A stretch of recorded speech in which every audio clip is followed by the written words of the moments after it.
Welcome back on Reti Educational Academy YouTube channel. In this video, I am going to share entry test past paper of 2024 conducted by the Begum Nusrat Bhutto Women Instructor for the entrance test of 2024 round 1. Student experience 1. These questions, some of the questions, only 3 questions from the 100 questions students have shared. I don't know why they have forgotten these questions. So if you appear in the test, please provide me the test question paper so that other students can get benefit from it. So question number 1, there was a capital of Canada. You should prepare capitals. Eiffel Tower is located in which city, which country? Author of Harry Potter book. Highest mountain peak in the world. These were the some of the questions shared by the student. And second, she has also shared about Canada capital. Helium की symbol कौन सी है?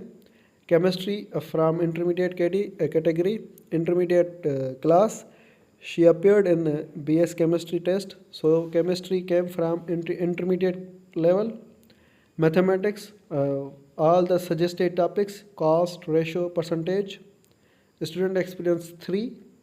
Mathematics, percentage and ratio. English, prepositions, voice, active voice, passive voice, reading comprehension, GK, dates and battles, English literature. She appeared in English literature entry test, reading comprehension. There are questions based on reading comprehension, sentence correction. I have already uploaded entrance test pattern, sample paper and past papers of these universities. If you want to get information, just visit playlist of Reti Educational Academy YouTube channel. For more admission information, scholarship opportunities and job preparation, subscribe Reti Educational Academy YouTube channel and follow us on Facebook, TikTok and WhatsApp. Thank you. Stay connected.